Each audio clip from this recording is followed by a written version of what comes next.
So next is a question number 7, part A. The insect, butterflies, honeybees and birds help in flowering plants in.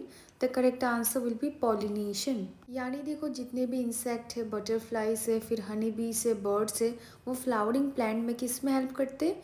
Pollination पे। जो pollination process है, I hope आपको इसका concept clear होगा। Pollination एक ऐसा process है जहाँ पे क्या ट्रांसफ़र होता है? पोलन ग्रेन ट्रांसफ़र होता है from the anther of one flower to the stigma of same और अनदर फ्लावर। जो क्या होता है आपका पॉलिनेशन का टू टाइप्स होता है, self pollination and cross pollination. Next part, a forest is a purifier of dash and dash. The correct answer will be air and water. Forest क्या प्यूरिफाई करता है? एयर को एंड वाटर को, क्योंकि हमें पता है दैट फॉरेस्ट हमें क्या करता है, क्या प्रोवाइड करता है? Clean air and clean water. Artsy herbs form the dash layer in the forest. तो हर्ब कौन से लेयर पे रहता है? लोएस्ट लेयर, और you can also say ground layer. सबसे नीचे होता है हर्ब, देन इसके ऊपर होता है श्रब, उसके ऊपर होता है trees. Part D, the decaying leaves and animals dropping in a forest and reach the correct answer will be soil. जितने भी लीव्स होते हैं जो डेड है, फिर एनिमल जितने भी डेड है, वो क्या होते हैं? फॉरेस्ट पे किसको एनरीच करते हैं? सॉइल को एनरीच करते हैं। फिर सबसे से टॉप लेयर पे क्या होता है आपका? ह्यूमस का फॉर्मेशन होता है which is beneficial for the plant. Next is the question number 8. Why should we worry about the conditions and issues related to forest far from us? Very important question. तो देखो हम लोग question को पहले समझते हैं। हम लोग फॉरेस्ट से बहुत ही दूर रहते हैं, right? We stay pretty far away from forest, but हमें फॉरेस्ट का कंडीशन, फॉरेस्ट का इश्यूज अगर कुछ आया तो उसके लिए हमें वरी क्यों करना चाहिए? Why should we worry about the conditions? So what you will right?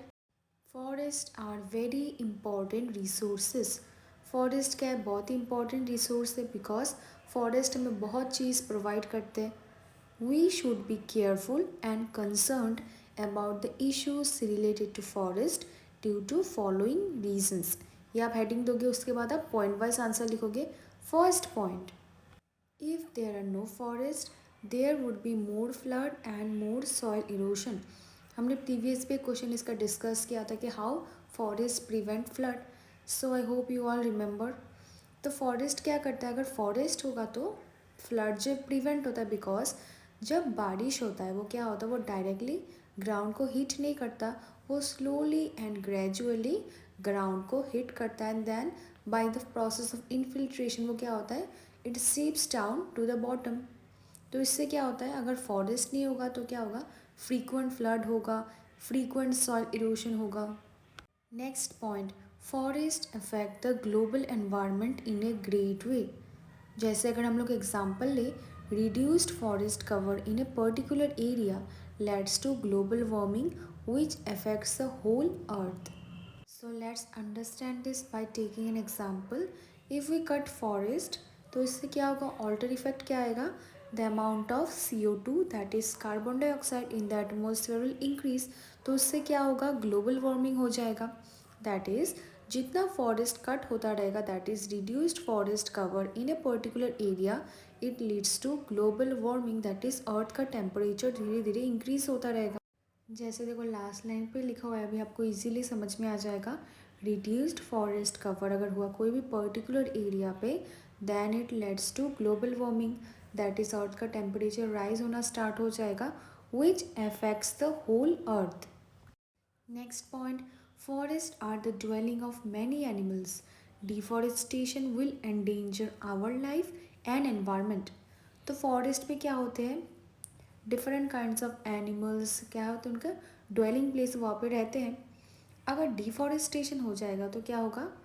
It will not only endanger our life but also the environment, क्योंकि धीरे धीरे क्या होगा? फिर एक्सटिंक्ट होना शुरू हो जाएगा एनिमल्स का, बिकॉज एनिमल कहाँ पे रहते हैं? फॉरेस्ट पे रहते हैं। Variety of animals, variety of plants. Next point देखो, इसी का सिमिलर पॉइंट है। In the absence of trees and plants क्या होगा? Animals will not get food and shelter. ठीक है, एनिमल्स को क्या होगा? फूड नहीं मिलेगा, शेल्टर नहीं मिलेगा रहने के लिए। Last point, forest provides us large number of useful product जैसे wood, fruits, medicines and these products would not be available in the absence of trees and plants. तो wood, fruits and medicines ये सब क्या होगा, available नहीं होगा अगर absence of forest हुआ. सो आपने ये सारा इंपॉर्टेंट पॉइंट्स देखा. एग्जाम में भी आपको ठीक इसी टाइप का लिखना है. Next is a question number 9. Explain why there is a need of variety of animals and plants in a forest. Very very important. Variety of animals and plants का क्या इम्पोर्टेंस है, क्यों होना चाहिए फॉरेस्ट पे. सो फर्स्ट आप लिखोगे variety of animals and plants living in forest build a rich biodiversity. Different animals and plants play different role in the system of a forest. For example herbivore क्या है, herbivore are needed to eat grass that is green plants and to provide food for the carnivores. Similarly क्या होता है, carnivores are needed to eat the herbivores and check their population. This biodiversity make forest more productive, stable and resilient. If there is no grass, all herbivore would die. If there are no carnivore, all herbivore would eat up all the plants and there is shortage of food. If there are no decomposers, the dead remains of plants and animals would pollute the environment. Due to such biodiversity, a balance in nature is maintained. So let's understand this one by one. Different varieties of plants, then different varieties of animals का क्या importance है forest पे. They are needed in a forest to maintain the balance of nature. तो forest पे क्या होता है, जो प्लांट है वो क्या करते हैं, एनर्जी प्रोवाइड करते हैं, एनर्जी प्रोड्यूस करते हैं, दैट इज़ योर ऑक्सीजन, जो कौन कंज्यूम कर लेते हैं, हार्बीवोर एनिमल्स. देन ये जो हार्बीवोरस एनिमल्स है, जो ग्रास ईटिंग एनिमल्स है, they are then eaten up by the carnivores. Carnivores हमें पता है क्या करते हैं, हार्बीवोर को खाते हैं. तो यही यहाँ पे एग्जाम्पल के थ्रू में आपको समझाया गया है. That is for example herbivore क्या है, हार्बीवोर क्यों इम्पॉर्टेंट है, herbivores are needed to eat green plants. क्योंकि ज़्यादा प्लांट होने से क्या होगा, प्लांट का पॉपुलेशन ज़्यादा हो जाएगा, तो इसके लिए क्या होता है, हार्बीवोर नेसेसरी है. देन देखो ये आपका फर्स्ट लाइन है. सेकेंड लाइन देखो, and to provide food for the carnivore. Carnivore क्या करते हैं, हार्बीवोर को कंज्यूम करते हैं. Similarly carnivores are needed to eat the herbivore and check their population. नहीं तो क्या होगा, हार्बीवोरस एनिमल्स का पॉपुलेशन ज़्यादा हो जाएगा. So now we know that every part of the forest is dependent on the other part. Suppose let's say for example if we remove one part, say trees, then what will happen? All the other parts would be affected because we know that plants are the ultimate source of food. Plants है तो herbivore है, herbivore है तो carnivore है. अभी आपको last stanza देख के बहुत ही इजीली समझ में आ जाएगा. If there is no grass, अगर ग्रास प्रेजेंट नहीं होगा तब क्या होगा, all herbivores would die. Because herbivore क्या कंज्यूम करते हैं, plant and plant products. If there are no carnivores, we know that carnivore किसको कंज्यूम करते हैं, हार्बीवोर को. Then what will happen, all herbivore would eat up all the plants and there is shortage of food. तब क्या होगा, shortage होना लग जाएगा फूड का. नेक्स्ट क्या है देखो, if there are no decomposers, तब क्या होगा, अगर डिकम्पोजर ही प्रेजेंट नहीं होंगे, the dead remains of plants and animals would pollute the environment. And due to such biodiversity, a balance in nature is maintained. So I hope it's clear. Next is a question number 10. In figure 17.15, the artist has forgotten to put the labels and directions on the arrows. Mark the direction on the arrows and label the diagram using the following labels: cloud, rain, atmosphere, carbon dioxide, oxygen, plants, animals, soil, roots, water table. यहाँ पे आपको क्या क्या given है, CO2 and oxygen. So this is a homework for you, but still मैं आपको यहाँ पे दिखाऊंगी. ये क्या है आपका, दिस इज़ योर प्लांट्स. तो यहाँ पे आप प्लांट मार्क करोगे.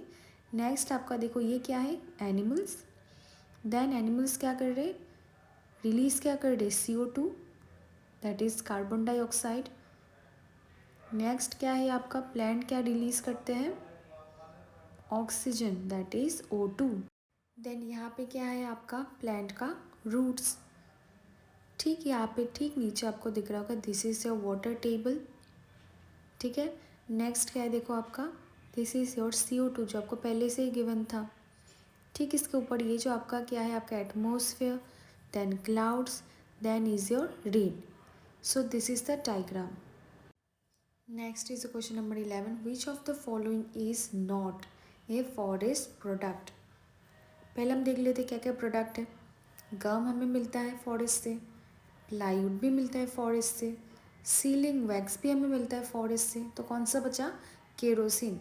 केरोसिन हमें कहाँ से ऑब्टेन्ड होता है, from petroleum, and this is not a forest product. Next is question number 12, which of the following statement is not correct.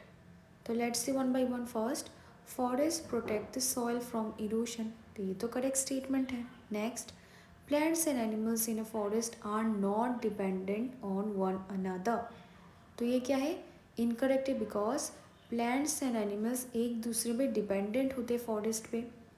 Third क्या है, forest influence the climate and water cycle, ये भी correct है। Fourth, soil helps forest to grow and regenerate, ये statement भी correct है। तो second वाला है आपका incorrect statement, because plants and animals forest पे एक दूसरे पे डिपेंडेंट होते हैं। Next is question number 13, microorganisms act upon the dead plants to produce, ये भी हमने डिस्कस किया था। जो भी माइक्रो ऑर्गेनिज्म सॉइल में प्रेजेंट होते हैं वो डेड प्लांट को किस में प्रोड्यूस कर लेते हैं, इनटू ह्यूमस।